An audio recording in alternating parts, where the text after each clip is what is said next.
You're on a path in the woods, and at the end of that path is a cabin. And in the basement of that cabin is a princess. You're here to slay her. If you don't, it will be the end of the world.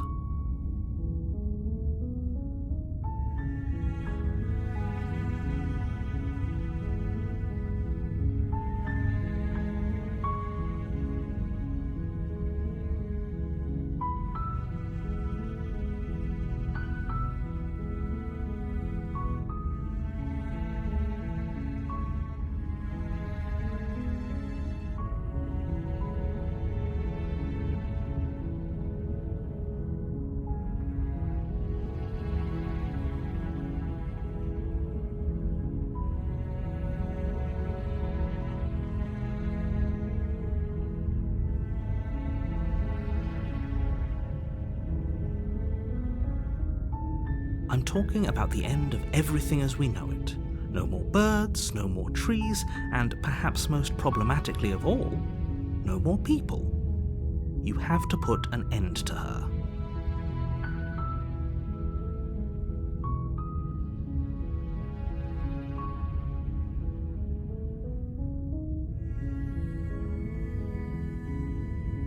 Don't linger on the specifics. You have a job to do here. Just get in there and do what needs to be done. We're all counting on you.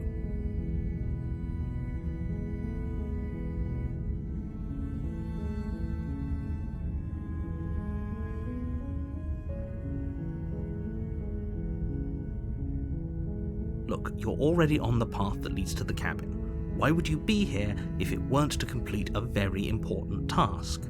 You've made it this far, you might as well reach the end of your journey.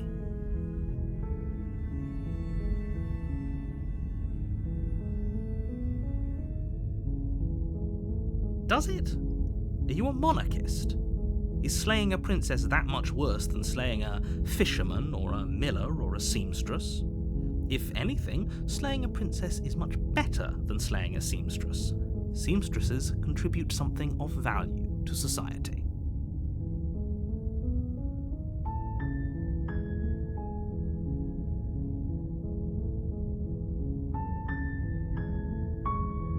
While I appreciate the mental exercise, we are running up against a bit of a ticking clock. Nevertheless, let me assure you, the princess is locked up because she's dangerous. She is not dangerous because she's locked up. And before you decide to waste even more of our time by asking how I know that, let me suggest a more pragmatic lens through which to view this situation. Causality doesn't matter here, because the end result is the same no matter what led us up to this point. If the princess leaves the cabin, the world will end, and there is no changing that. It's no use arguing semantics over a metaphorical chicken or egg, because the egg is hatched and it's about to ruin everything. Unless, of course, you do your job and slay her.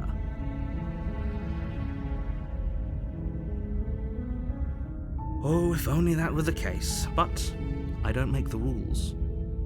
I have to say, I'm surprised at your reluctance thus far, but unfortunately for the both of us, you're the only one who can pull this off. Like I said, I don't make the rules, no matter how much I wish I did.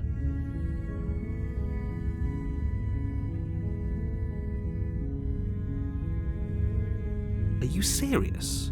No, you have to do it.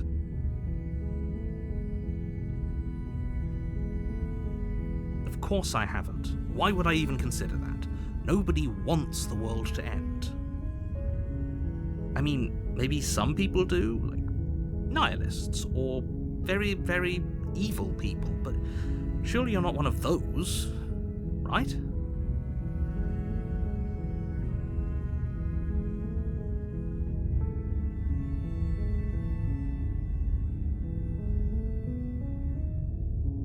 Then I guess we'll just have to see what happens. But a word of warning. If you go in prepared to hear her out, she could easily trap you in her web of lies. And the more you listen to her honeyed words, the harder it'll be to pull yourself out. Then each and every one of us is doomed. So sure, go talk to her. See how that turns out for all of us. You make your way up the short path to the cabin. You'll find the princess within. We're not going to go through with this, right? She's a princess. We're supposed to save princesses, not slay them. Ignore him. He doesn't know what he's talking about.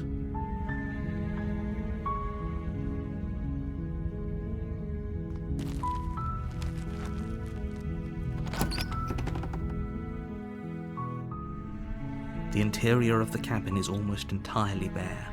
The air is stale and musty, and the floor and walls are painted in a fine layer of dust. The only furniture of note is a plain wooden table. Perched on that table is a pristine blade. The blade is your implement. You'll need it if you want to do this right.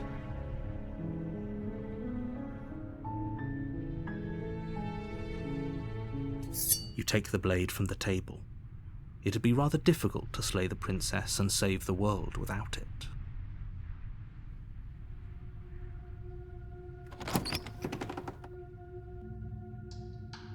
The door to the basement creaks open, revealing a staircase faintly illuminated by an unseen light in the room below. This is an oppressive place. The air feels heavy and damp, a hint of rot filtering from the ancient wood. If the princess really lives here, slaying her is probably doing her a favor. Her voice carries up the stairs. Who's there? She sounds dangerous. It's almost as if she's the one in charge down here. Don't let it fool you. It's all part of the manipulation.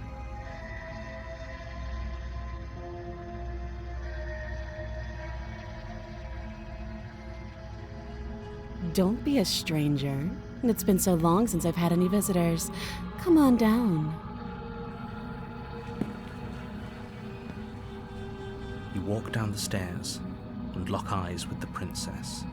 There's a heavy chain around her wrist, binding her to the far wall of the basement.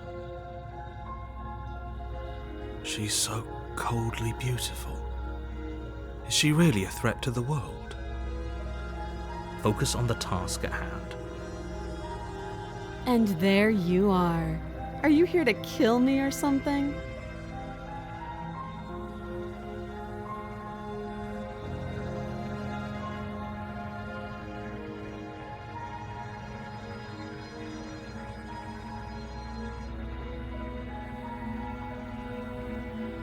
That giant knife you're holding kind of gives it away, doesn't it? The blade. Of course she doesn't want to talk. Who'd want to have a conversation at knife point? We should drop it. Don't you dare. It's fine. We can decide what we want to do after we talk to her. Maybe she really is a monster, but killing someone in cold blood isn't very becoming of us.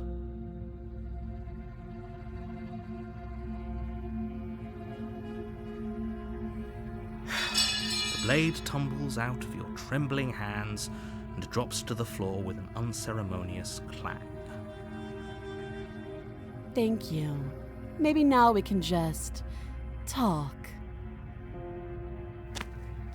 Against your better judgment, you step forward to speak with the princess face to face, unarmed. We'll be fine. I don't know what you're hoping to accomplish here, but I can assure you there's no reasoning with her. Just make sure you don't forget about the blade on the floor. You're going to need it. So here we are. What an awkward start to a relationship.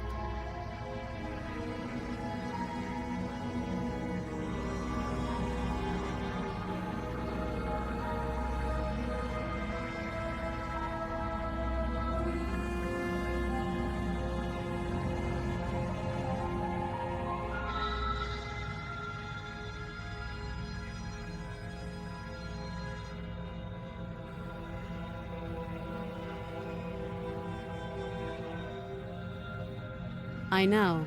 I just said that. Now why are you here to kill me?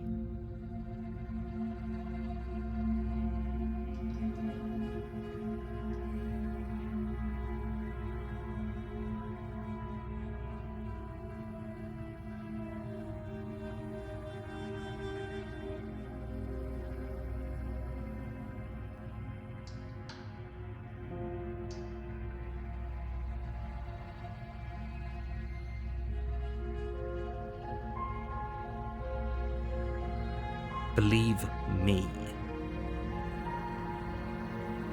And do you think asking me what to believe is going to suddenly make everything crystal clear? Let's not pretend that's going to happen. As far as you're concerned, and as far as they're concerned, I'm going to say whatever I have to get out of here. That's just the dynamic of our situation.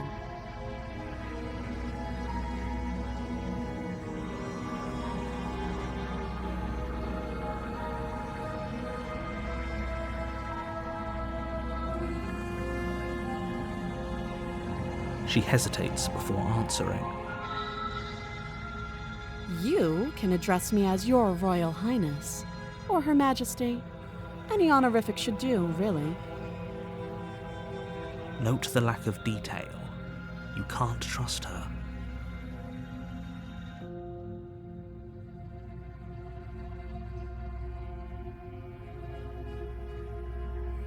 Too long. Again, she offers no specifics. No matter how hard you try, you'll never get a straight answer out of her.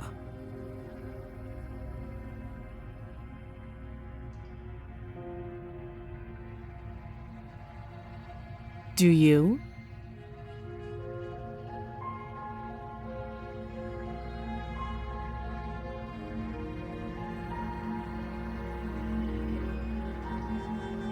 You're lying. How does she know that? Don't think that just because I'm the one in chains, it means you have a right to interrogate me.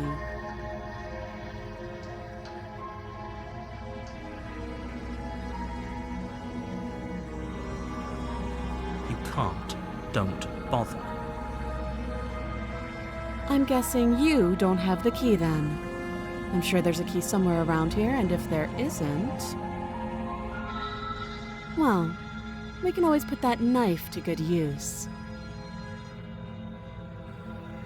Her sharp eyes settle on the edge of the blade.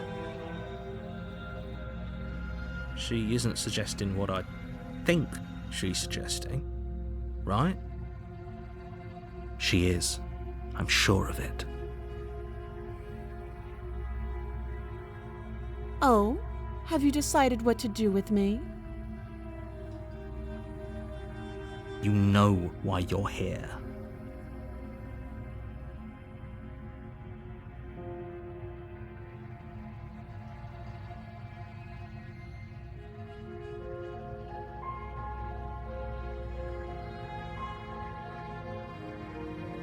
That seems like a pretty good compromise.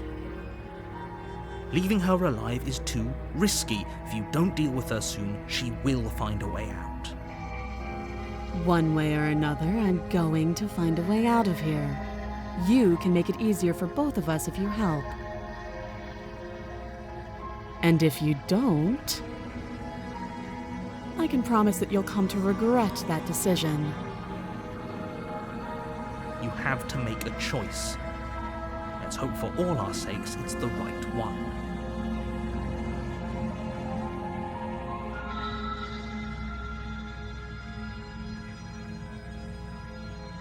I know you think this is a fair compromise, but it isn't. No one wins here. It's a chance we'll have to take. We can make this work. If we just stay here and keep watch, no one has to die. You're making a mistake. You turn your back to the princess and make your way to the stairs. It won't be long before I slip these chains. And once I'm out of here, there will be hell to pay for leaving me behind. Slip these chains? She can't, right? She needed our help to get out of here. Do you hear the conviction in her voice? I don't think she's bluffing. Either way, she dropped her mask, didn't she? You can still turn around and finish the job.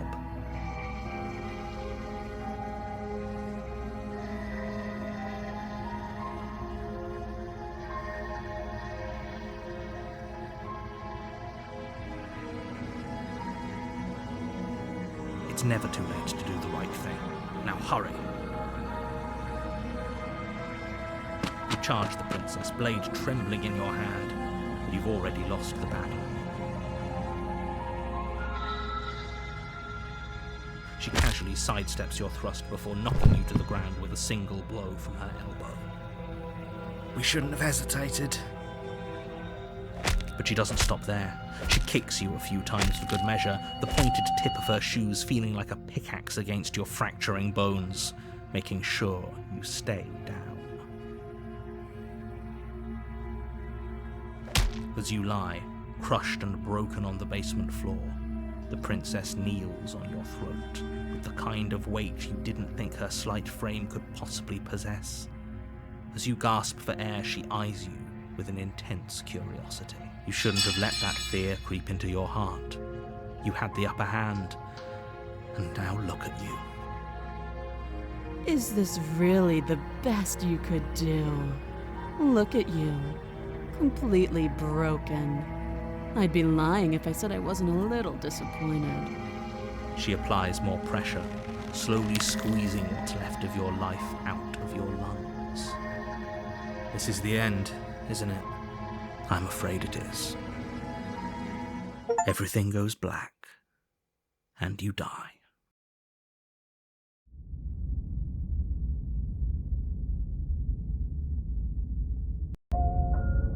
You're on a path in the woods, and at the end of that path is a cabin. And in the basement of that cabin is a princess.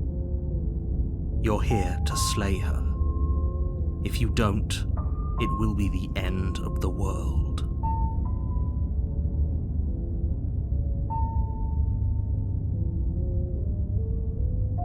A terrible sense of déjà vu. No, you don't have that. This is the first time either of us have been here. If he doesn't remember what happened, then maybe it's best to keep it that way. You know I can hear you, right? It's going to be a lot harder than you think to keep secrets from me. What does it matter what he knows? There's nothing we can do to stop her. She's just going to kill us again.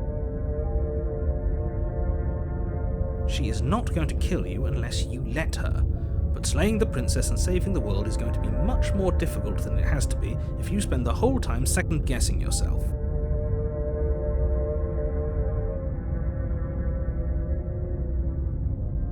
It hasn't. Or if it has, I certainly haven't been a part of it. We've just met for the first time, you and I.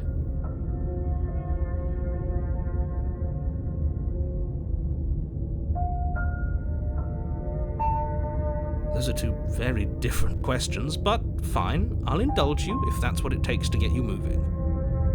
Let's say for a moment that this really is the second time you've met me, or at least a version of me. You died last time, which probably only happened because you didn't listen to me. Of course we died. We couldn't land a single blow on her, and she broke every bone in our body before she decided to let us die. What were we supposed to do to stop her then? What are we supposed to do to stop her now? It's pointless. She's just a princess. Slaying her shouldn't have been difficult, but congratulations. You've been given another chance to actually do this right. And I believe your other question was something along the lines of, oh, what's the point of doing anything? If you're asking that, it sounds to me like you're making the rather dangerous assumption that your actions last time around didn't have any consequences. What do you mean? Of course there weren't any consequences. The princess killed us and now everyone's right back where they started. That sounds pretty consequence-free to me. Yes, but in this purely hypothetical scenario, that begs the question of how you got back here. Did time simply rewind itself, or were you instead transported to a different world entirely? If it's the latter, what do you think happened after you died? Do you think the people there lived happily ever after? Or do you think that the princess, left unhindered, brought about the end to everyone and everything, just like I told you she would? If she ended the entire world, why should we even bother? We might as well just walk up to that cabin, break her chains and let her do whatever she wants. It's all the same in the end. Just because she's capable of ending the world doesn't mean you're not capable of slaying her. Both of those things can be true at the same time. So chin up. I believe in you.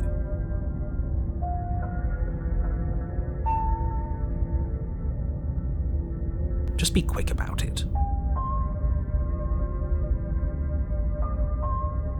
Like I said, if she killed you, it was probably because you didn't listen to me. Don't talk to her, don't trust her, just go in, do your job, and save the world.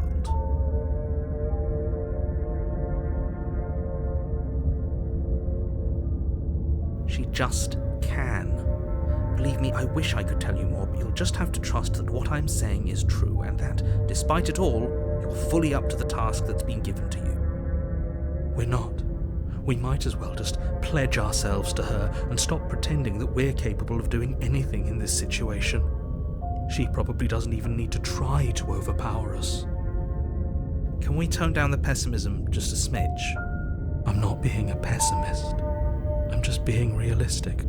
You're being annoying. Just ignore their bickering, and whatever you do, don't pledge yourself to her. I cannot stress enough how absolutely catastrophic that would be for everyone, yourself included.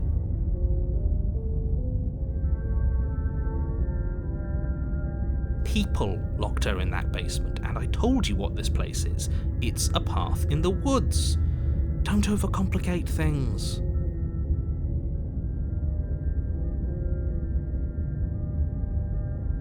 Look, I'm not supposed to say this, but it's because you're special. You're the only person capable of doing this. Call it a prophecy, if that helps, but it's just the way things are. Oh, I didn't know we were special. Of course you're special. Why else would you be here? Who cares if you think we're special? As far as I can tell, the only thing special about us is that we get to experience painfully dying all over again.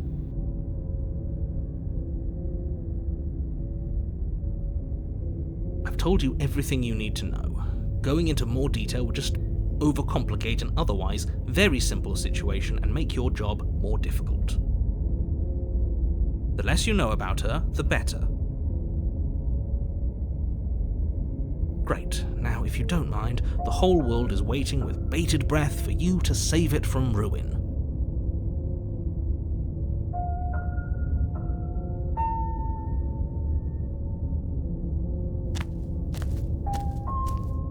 A warning before you go any further. She will lie, she will cheat, and she will do everything in her power to stop you from slaying her. Don't believe a word she says. Lying? Cheating? Why would she even bother? She didn't need to do anything like that last time. She caught us off guard last time. We'll be fine. Let's just keep our wits about us. At least one of you still has a shred of sense. Just make sure you listen to him and not that whiner. If that's what you want, I guess I don't have a say here.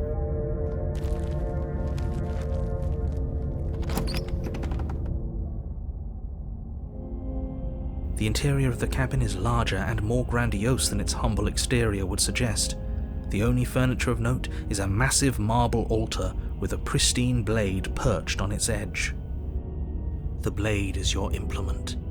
You'll need it if you want to do this right. Why do we feel so small? We don't feel small. We are small.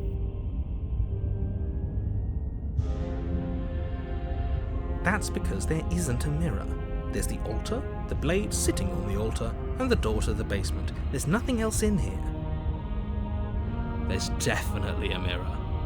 There isn't. Who cares if there's a mirror? We're all going to die anyway. And I'm sure that if we looked in there, we'd just see something sad and miserable looking back at us. We don't need any reminders of what we are. It would only make things worse. For the last time, you're not going to die unless you let it happen. And luckily for you, there isn't a mirror, so no one needs to worry about confronting a grisly visage any time in the near future.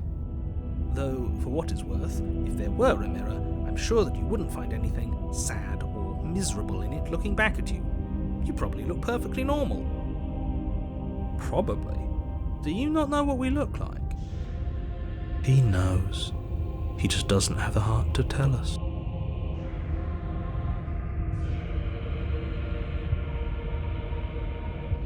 As do I.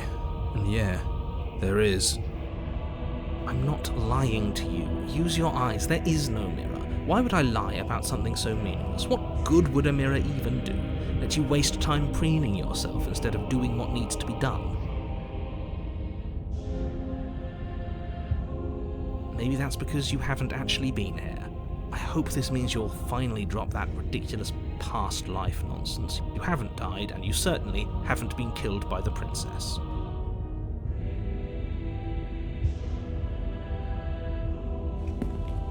You walk up to the wall next to the basement door. It's a wall. There isn't much to see here. This really isn't funny. You reach forward and rub your hand against the cabin wall. I hope you know how ridiculous you look right now. We should count ourselves lucky. Some things are better left unseen.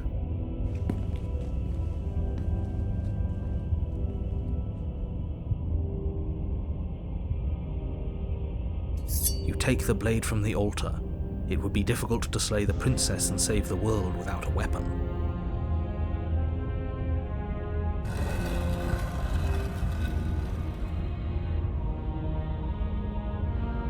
The door to the basement creaks open, revealing a spiral staircase. Its steps almost as deep as you are tall. The smell of incense drifts up from below. For a moment, you almost feel at ease.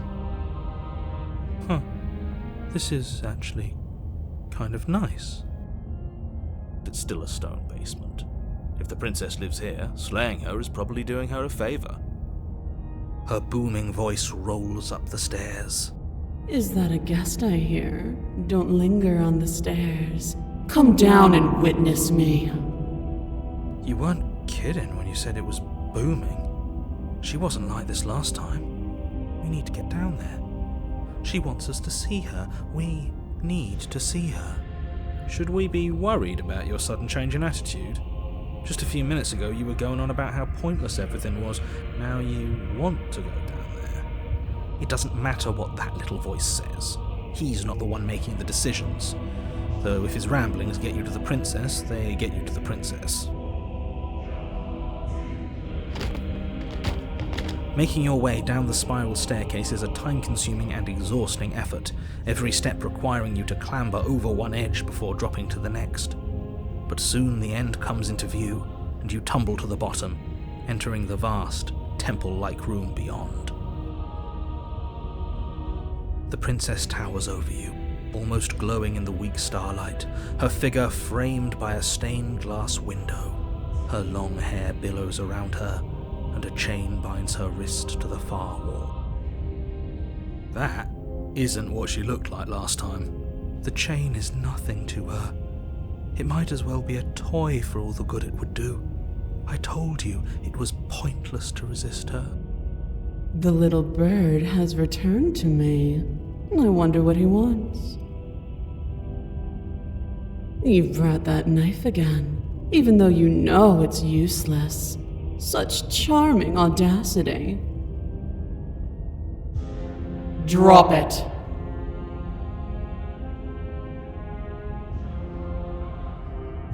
As if on command, the blade slips from your grasp. It clatters uselessly to the floor. But we didn't drop it. We decided to grip it tighter, remember? Are you really just going to let that happen to us? I have a duty to report facts as facts, and the fact is that you dropped the blade.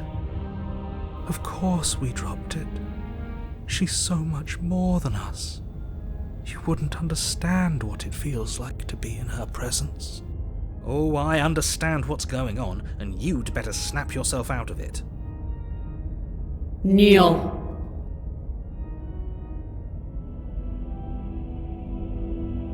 Oh, are you still trying to defy me? I said kneel. Your legs buckle, and your knees hit the floor. That's my good little bird. Now, why don't we talk?